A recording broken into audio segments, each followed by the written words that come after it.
got to go live on there. So this would be Martin Luther King Jr.'s Where Do We Go From Here sermon 50 years later.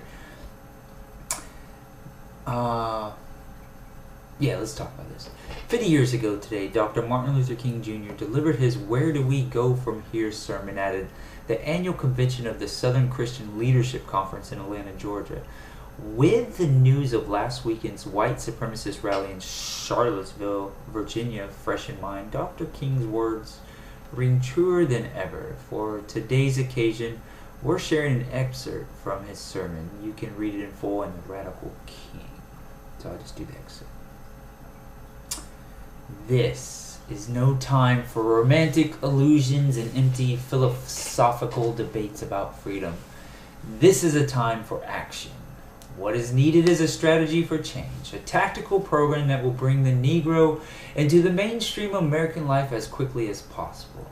So far, this has only been offered by the nonviolent movement. Without recognizing this, we'll end up with solutions that don't solve, answers that don't answer, and explanations that don't explain. And so I say to you today that I still stand by nonviolence.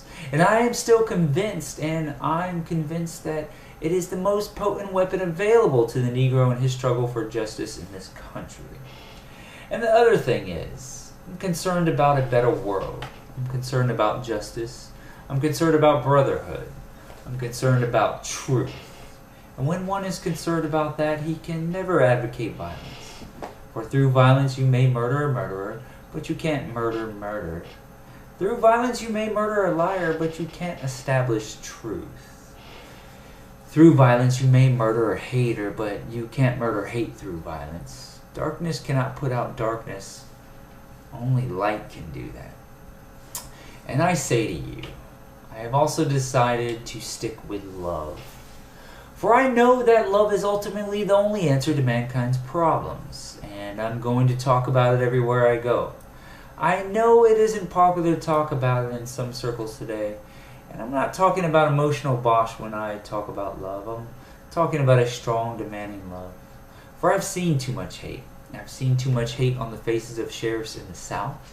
I've seen hate on the faces of too many Klansmen and too many white citizen counselors in the South to want to hate myself, because every time I see it, I know that it does something to their faces and their personalities, and I say to myself that hate is too great a burden to bear.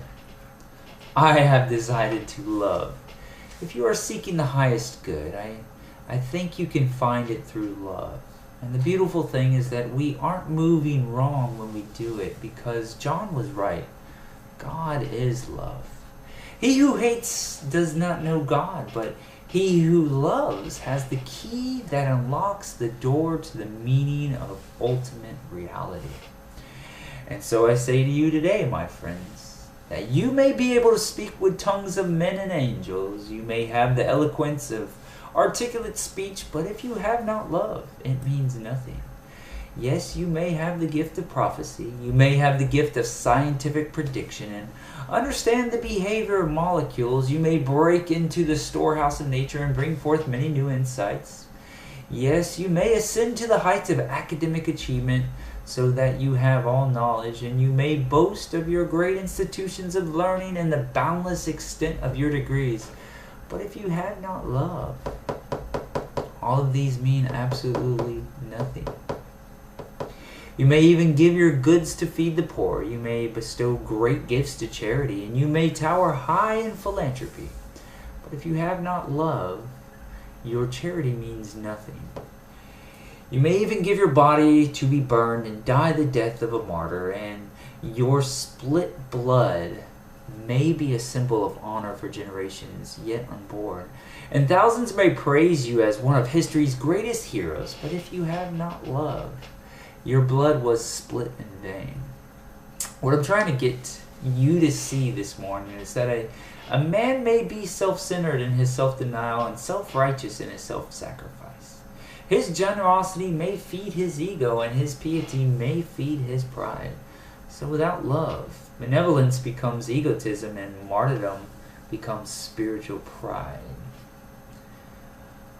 I want to say to you, as I move to my conclusion, as we talk about where do we go from here, that we must honestly face the fact that the movement must address itself to the question of restructuring the whole of American society. There are 40 million poor people here, and one day we must ask the question, why are there 40 million poor people in America? And when you begin to ask that question, you are raising a question about the economic system, about a broader distribution of wealth. When you ask that question, you begin to question the capitalistic economy. And I'm simply saying that more and more, we've got to begin to ask questions about the whole society. We are called upon to help the discouraged beggars in life's marketplace. But one day we must come to see that an edifice which produces beggars needs restructuring. It means that questions must be raised, and you see, my friends, when you deal with this, you begin to ask the question, who owns the oil? You begin to ask the question, who owns the iron ore? You begin to ask the question, why is it that people have to pay water bills in a world that is 2/3 water? These are words that must be said. That's just an excerpt from the speech, Where Do We Go From Here by Martin Luther King, over 51 years ago, almost 52 years ago. I think it was August 16th, 63, I think. So this excerpt, I thought you'd want to hear that. The CEO of Orlando Health, he shared a pretty big part of that in an email to all the team members of Orlando Health. And I read my emails, especially when they're from the CEO, because, yeah. As I say to you, I have also decided to stick with love.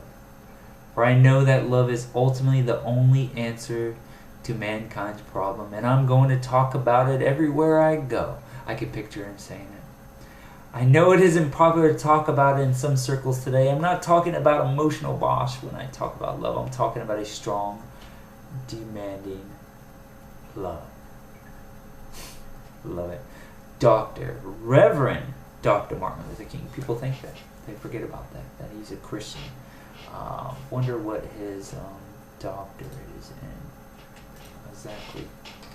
What is... we'll stop the video. You can search it on your own. I'll let you know. This is very important. Reverend Dr. Martin Luther King Jr. Alright? Cool. Love you. Search that stuff. There's some excellent sermons. Be in the Holy Word of God, of course. You can see what Paul has to say in there. From Paul to James to Peter. It's pretty awesome. And with John and Matthew and Luke, of course. But Paul, the one that got really, really on fire. And so did Peter and John and all that. But you had to read it for yourself. And Jesus was on fire too in the Gospels. He told it like it is, but he was very sincere about it. Very sincere. Yeah, responded well to many things. That was a big deal today, a big theme of today at the end, and always a theme for me is how we respond to certain things. How we respond to negative people or hateful people. I think he summed it up right there. Respond out of love. Respond in love. Cool. To your brother and sister out there. We're all trying to get to the same place and achieve the same thing, and can't do that alone. Alright? Love you guys. See ya.